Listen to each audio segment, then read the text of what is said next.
So let's start at the very beginning, Brian. If you're someone and you make $50,000 a year, that's your starting income at the beginning of your 25-year window, we want to show you at different savings rates how much of your pre-retirement income that you would be able to replace at a sustainable 3% safe withdrawal rate over the entirety of your retirement. And this is assuming, once again, you're getting a 5% annual pay raise.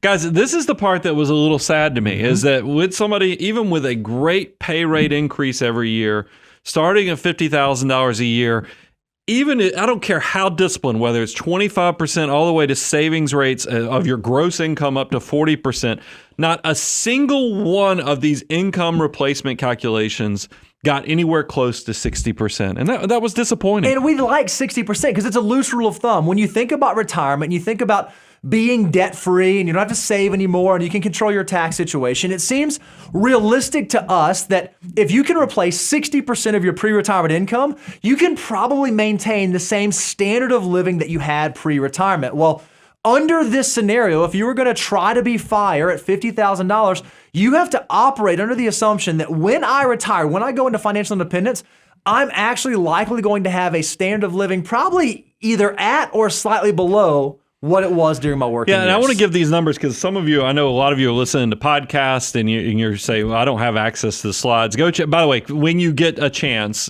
obviously go check us out, moneyguy.com. You can go watch the YouTube videos and everything else to actually see these slides.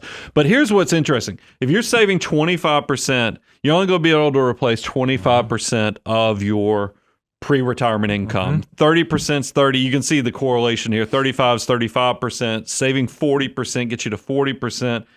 If you're going to do this, you're going to have to be tremendously disciplined going forward because every dollar counts. Because I wanted you to think about this. Our life costs money naturally. So if your goal, and I think if you're at 50,000, I think you got to shoot for that 40% number at least to be saving.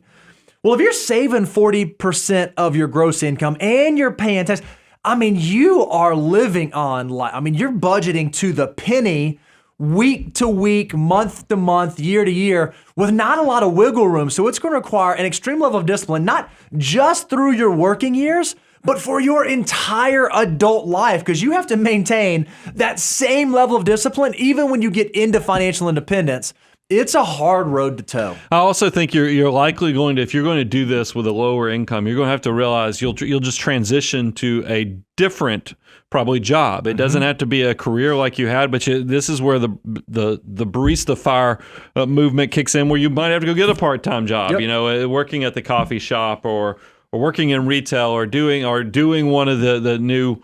Working for Uber or the gig economy type stuff. Some of the gig economy stuff. This is what you're going to need to pay attention to if you're still going to make this dream work, even with a lower income. And then the last thing is the 25, we talk all the time about 25%, and that should be your goal savings rate. Well, if you're someone who has an average income, you're not considered a higher income earner at 50,000, 25% probably won't get it done for you. Again, if you save 25% for 25 years, you're only going to be able to replace 25% of your pre-retirement income.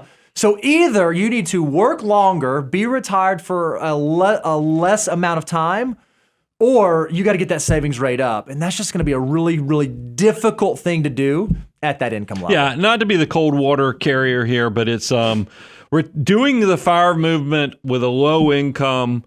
I think you're going to have to do an alternative to that, meaning you're either going to be working all through what you consider financial independence through that side hustle, but it's not going to be what they call fat FIRE. Yep. Or living the dream life, because it's just hard. And that's something I think you're going to find consistently is that if you're going to be in this FIRE movement, you better have a high income and a tremendously high savings rate. So discipline is rewarded because it's hard for low income people.